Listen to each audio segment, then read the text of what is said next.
శ్రీ గురుభ్యో నమః. పార్వతీ వల్లభాష్టకం. ఓం నమః శివాయ. ఈ పార్వతీ వల్లభాష్టకాన్ని శ్రీ ఆది శంకరాచార్యుల వారు రచించారు.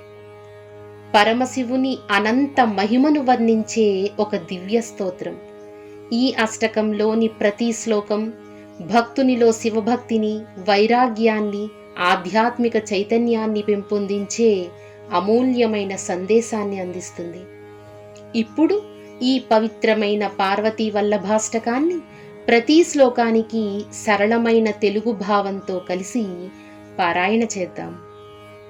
నమో భూతనాథం నమో దేవదేవం నమః కాలకాలం నమో దివ్యతేజం నమః కామభస్మం నమః శాంతశీలం భజే పార్వతీ వల్లభం నీలకంఠం.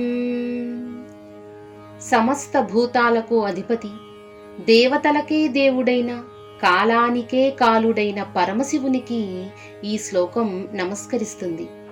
కామదహనుడైన, శాంతస్వరూపుడైన పార్వతీ వల్లభుడు భక్తుల జీవితాల్లో శుభాన్ని, మనశ్శాంతిని ప్రసాదిస్తాడని ఈ శ్లోకం తెలియజేస్తోంది.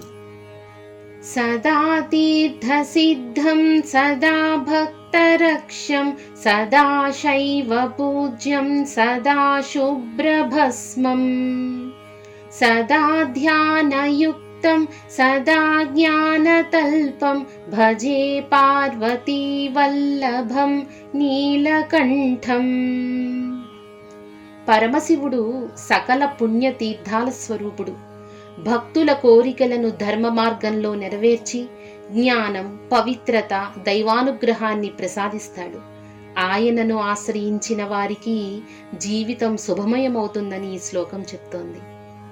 శ్మశానే శయానం మహాస్థానవాసం శరీరం గజానాం సదా చర్మవేష్టం పిశాచాదినాథం పశూనాం ప్రతిష్టం భజే పార్వతీ వల్లభం నీలకంఠం.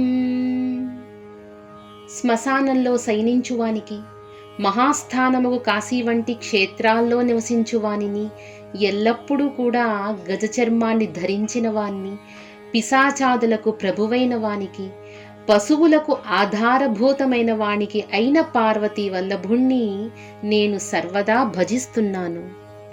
ఫణీనాగకంఠే భుజాంగాద్యనేకం గళేరుండమాలం మహావీరశూరం కటివ్యాఘ్రచర్మం చితాభస్మలేపం భజే పార్వతీ వల్లభం నీలకంఠం. కంఠంలో నాగాభరణాన్ని ధరించి జగత్తును కాపాడే మహాదేవుణ్ణి ఈ శ్లోకం స్తుతిస్తుంది. విషాన్ని తన కంఠంలోనే నిలిపి లోకాలను రక్షించినదే ఆ నీలకంఠుడు. భక్తుల కష్టాలను తొలగించి వారికి ధైర్యం, శుభం, దైవానుగ్రహాన్ని ప్రసాదిస్తాడు. శిరశుద్ధ గంగా శివా వామభాగం వియుద్ధీర్ఘకేశం సదా మాం త్రినేత్రం ఫణీనాగకర్ణం సదా ఫాలచంద్రం భజే పార్వతీ వల్లభం నీలకంఠం. తన జటాజూటంలో పవిత్ర గంగాదేవిని ధరించి వామభాగంలో పార్వతీదేవిని ఆశ్రయించిన పరమశివుడు శివశక్తుల ఏకత్వానికి ప్రతీక. ఆయనను భక్తితో స్మరించిన వారికి కుటుంబంలో సౌఖ్యం, మనశ్శాంతి, శుభఫలాలు లభిస్తాయి. కరేశూలధారం మహాకష్టనాశం సురేశం పరేశం మహేశం జనేశం ధనేశామరేశం ధ్వజేశం గిరీశం భజే పార్వతీ వల్లభం నీలకంఠం. త్రిశూలాన్ని ధరించి భక్తుల కష్టాలను తొలగించే పరమేశ్వరుణ్ణి ఈ శ్లోకం కీర్తిస్తుంది. ఆయనను శరణు వేడిన వారికి భయాలు తొలగి ధైర్యం, రక్షణ, ఆధ్యాత్మిక శ్రేయస్సు లభిస్తాయి. ఉదాసం సుదాసం సుకైలాసవాసం ధరానిర్ఝరే సంస్థితం యాదిదేవం అజం హేమకల్పద్రుమం కల్పసేవ్యం భజే పార్వతీ వల్లభం నీలకంఠం. కైలాసంలో నివసిస్తూ అందరి పట్ల సమదృష్టితో ఉండే పరమశివుణ్ణి ఈ శ్లోకం స్తుతిస్తుంది. ఆయన మన అహంకారాన్ని తొలగించి భక్తులను ధర్మ మార్గములో నడిపిస్తూ సుఖశాంతులతో అనుగ్రహిస్తాడు. మునీనాం వరేణ్యం గుణం రూపవర్ణం ద్విజై సంపఠంతం శివం వేదశాస్త్రం అహో దీనవత్సం కృపాలుం శివంతం భజే పార్వతీ వల్లభం నీలకంఠం. మునులచే ఆరాధించబడే సకల సద్గుణాలకు నిలయమైన పరమేశ్వరుణ్ణి ఈ శ్లోకం కీర్తిస్తుంది. ఆయనను భక్తితో సేవించిన వారికి జ్ఞానం, వైరాగ్యం, దైవకృప లభించి జీవితం సార్థకమవుతుంది.